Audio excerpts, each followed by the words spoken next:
All right, so this beginner's night is going to be on kind of an intro to networking. So we're going to talk about kind of some basic concepts with networking, how things work, and then also some tools that'll help you kind of test a network or map something out, and just different tools that'll help you out.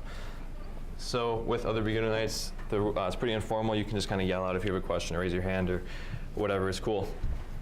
So to get started, the OSI model is probably like one of the good ways to model what's actually happening. So it's a good way to make sense of what's actually happening when you're using networking. So we're going to start at the bottom here with the physical layer, and that's like the actual wire that would be sending the signal to the different machines or to the different router, whatever it is. So that's the lowest level you can get, and then as you move up, it kind of gets higher level and more abstracted. So the second one is the data, and this is also still pretty low. It has to deal with like the physical addressing and the physical device that's on the network. Moving up is the network, and that's kind of like the actual routing and sending things between machines. So when you think of something actually getting sent with like an IP address, when you say where you want it to go, this is where it'll figure out where that is, where it needs to send it. Moving up the transport layer has to do with things like TCP and UDP, if you're familiar with that, which kind of actually connecting the two machines for a session or whatever it may be. One higher, this is kind of getting more higher level where the app deals with it. So the session, it says here's the inter-host communication, and that's kind of like the actual socket or some different options that go along with that. And then one above that would be the presentation, which is kind of getting things ready for the application to use or telling it how things should be. So this could be encryption or just like the format of what's happening. And the highest is the application.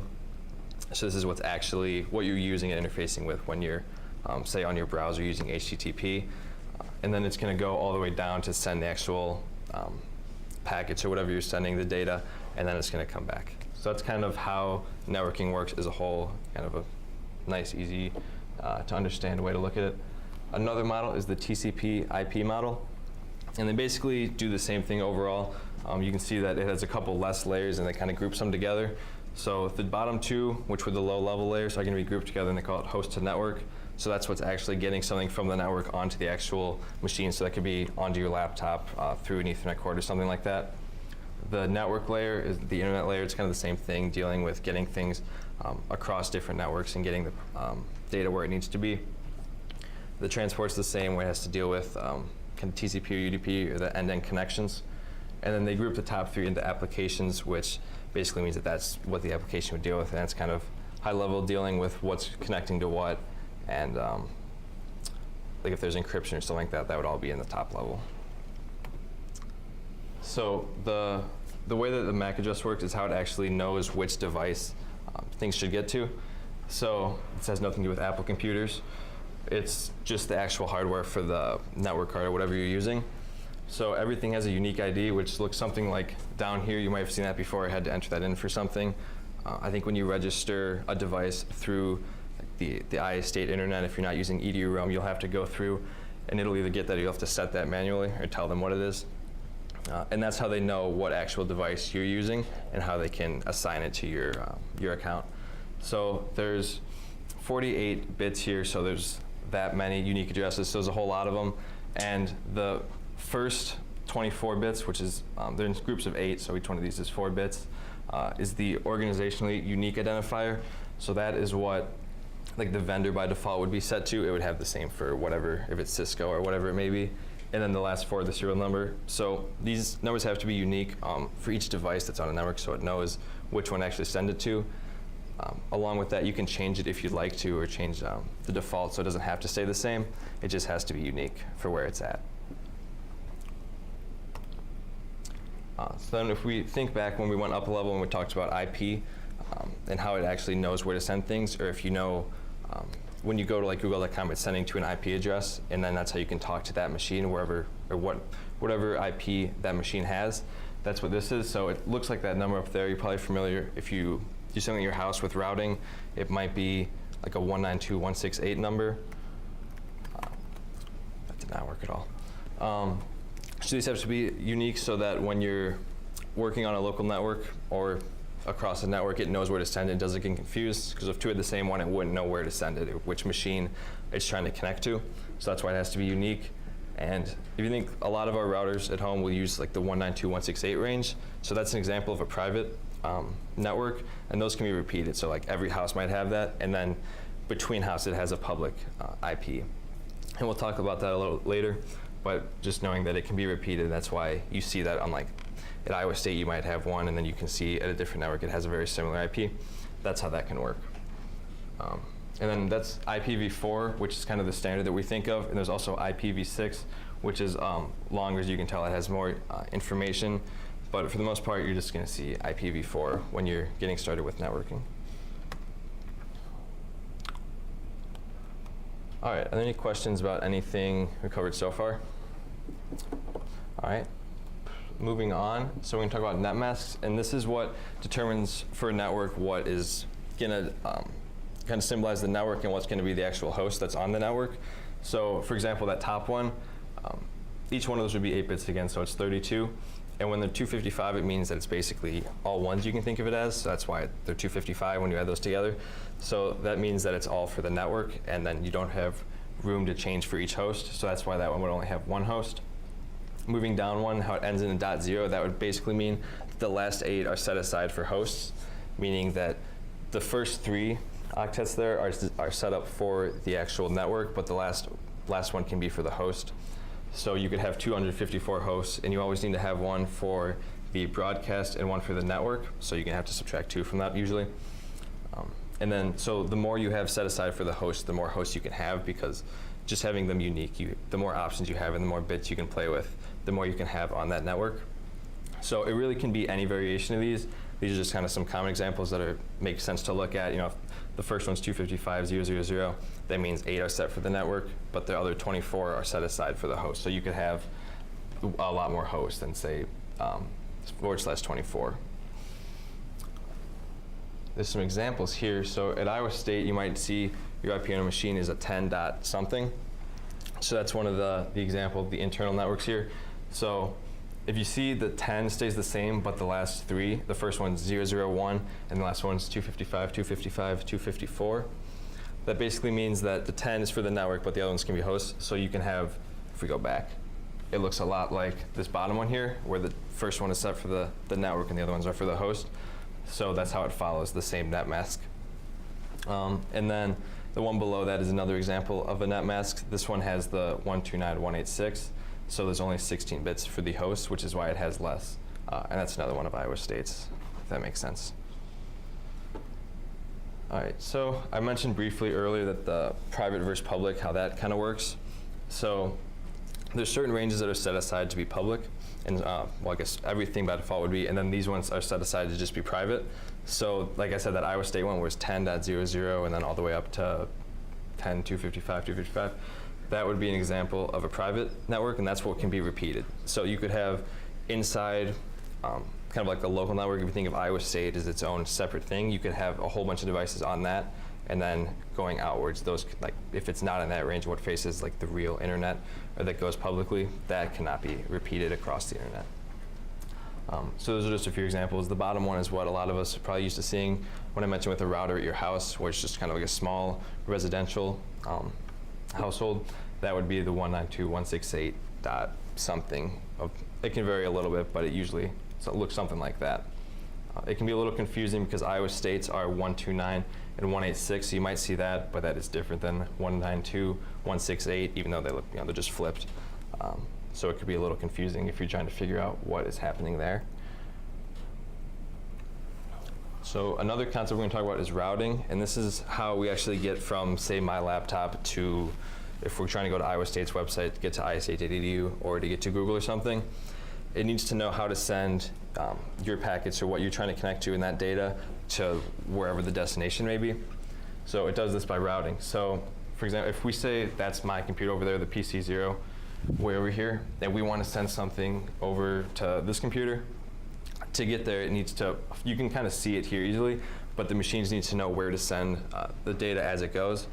So if it doesn't know where that actual device is, like if it doesn't have connection to it, or if it's not that actual device, it has a kind of a default where it's going to send it to next, and then it's going to keep doing that until that device knows where it should go, and then it's going to start forwarding it. So there's a couple examples to make sense of that on the next slide.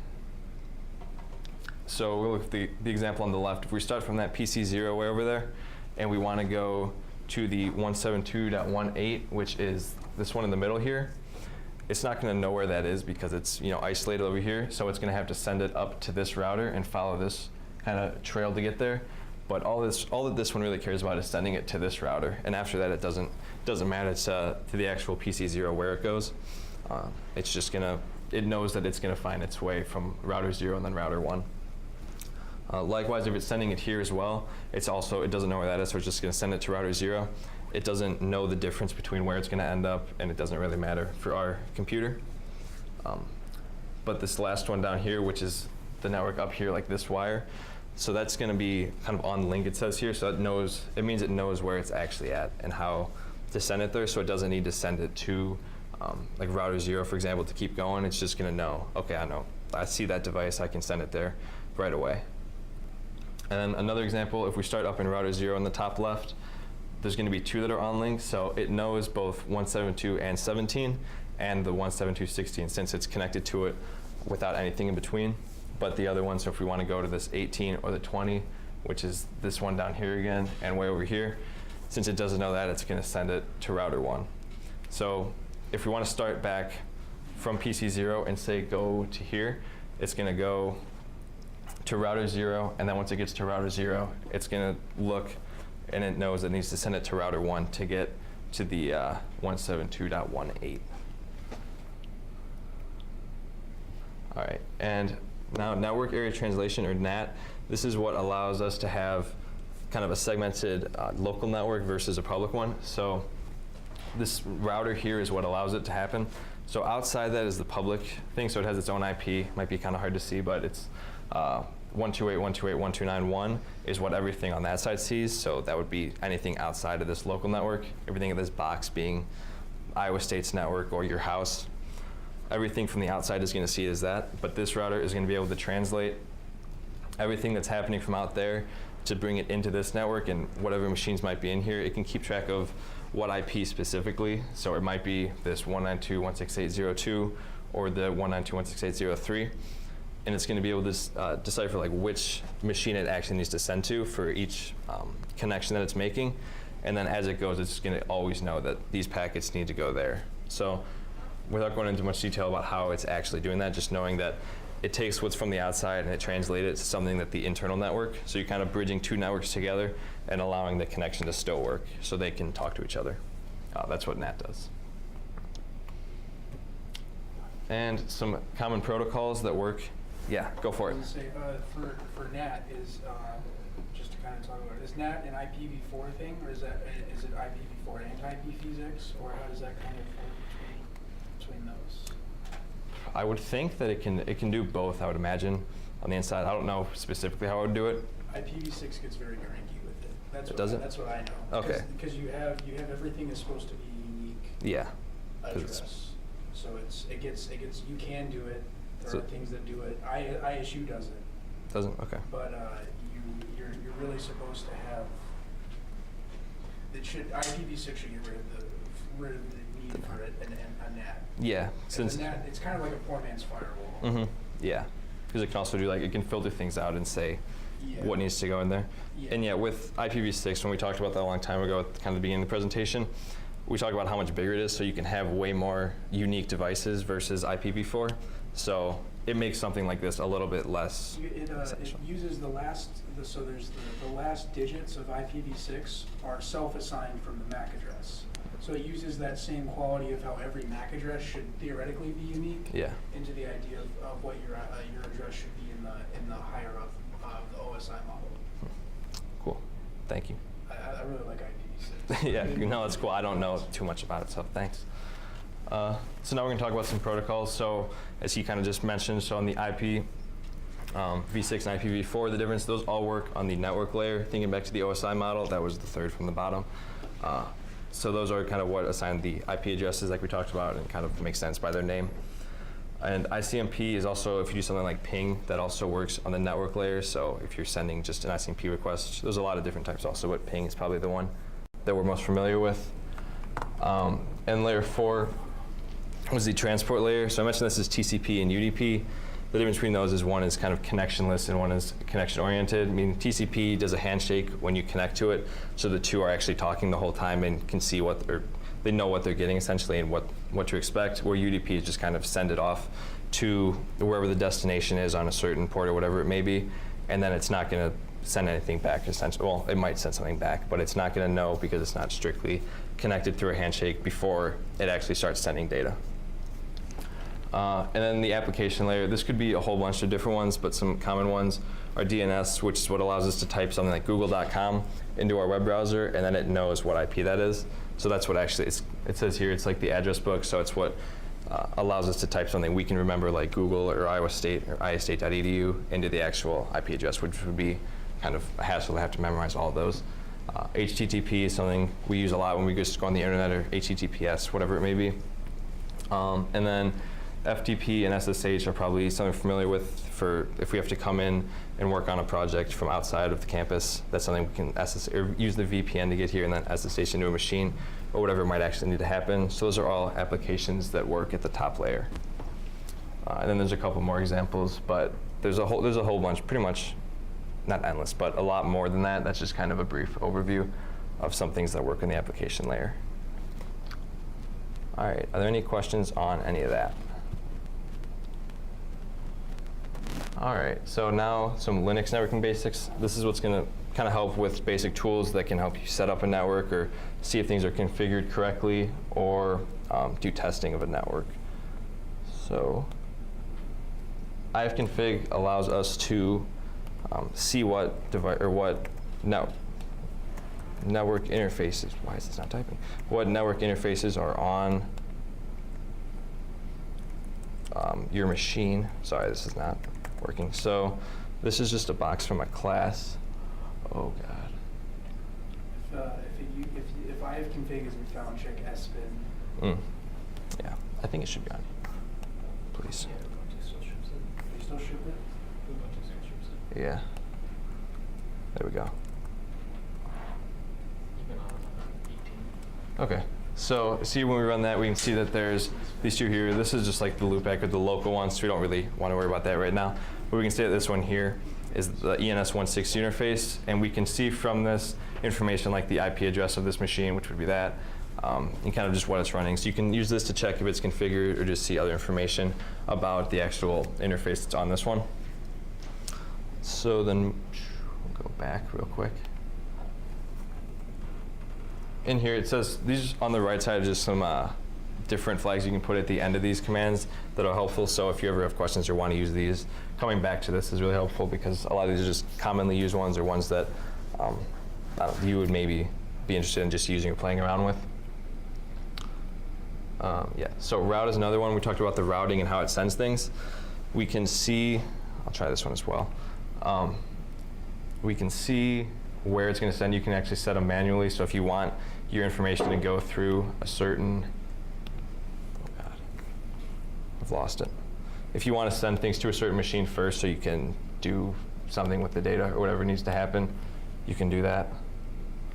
Oh boy, the mouse is gone.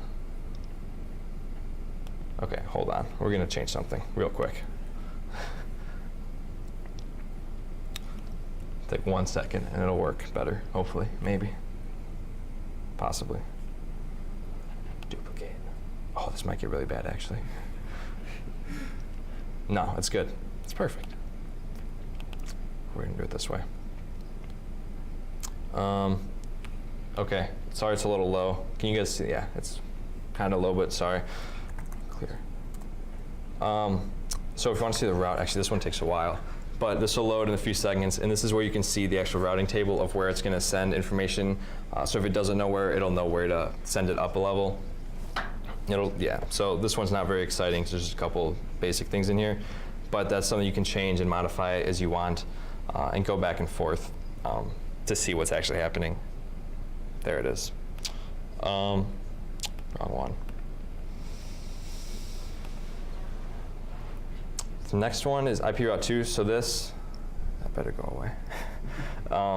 This kind of allows you to do a lot of the same things. So seeing the interfaces on a machine or the addresses and the routes and things like that. And you can also set them through this. It's just kind of an alternative.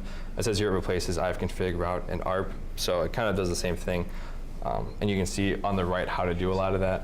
So if you're interested in that, you can hop back to this. If up and if down basically means the interface up or down. So you can take something on or off, turn on or off the interface. So when you take it down, if you need to change something, you can take it down, or just don't want it to be working on that machine. And then you can change it and then bring it back up later on. So I can do that one real quick as well. So when we do that ifconfig, maybe, we can see that there's the ENS 160. So if you want to take that down,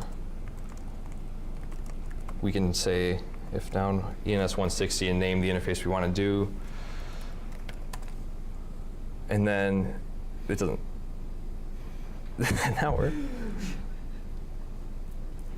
Okay, disregard that. But basically that's how it would work, where you can take something on or off if you need to change it or modify it and then have it come back later, or if you just don't want something to be working, if that's like a local one on your network at home. Yes? 231 uses Network Manager. Does so it? Oh. Yeah. Sorry. No, that's fine. Okay, so ignore that normally is how you would do it, but yeah, it's fine. That. All right. Netcat is another one that allows you to kind of listen and look across networks and different ports. So it's easy to start just listening on a port and getting traffic from there. Is the top window you just do NC-L and the port you want to listen on. You can also, sorry, you can connect to something, a different port or different IP remotely. So you can do the host name or the port and the local port, and then it'll set up a connection that way. And you can do some other kind of cool things with it as well, but that's just kind of an easy way to get started listening across a port if you need to do that. And it can use TCP or UDP depending on what you're trying to do. Dig and NS lookup and host all have to do with the DNS query, so this is a good way to test if a network is working. If you take 230 or 231 here, you'll have to do that. Well, I guess, I don't know, 231. In 230, you'll have to do this, and it's a good way to test if your network is working and if you can talk with things outside of the actual, like the network you're on. So we can do that one. We can try that one, I guess. So if we want to do IState, we can type in IState's information, and it'll come back with, oh God, with the actual IP that it's at and different machines that it's running, or what it pretty much, it queries that IState.edu and it comes back with the information that it gets when it does that. So here we can see the IP that it would be at that it did that time, and then these different DNS 1, 2, and 3 things that. So you can do that for really any of the network. You could do it for something that's like IState, which is here, or you could go completely outside, which like Google or anything like that to test. We don't need to do another one, I guess.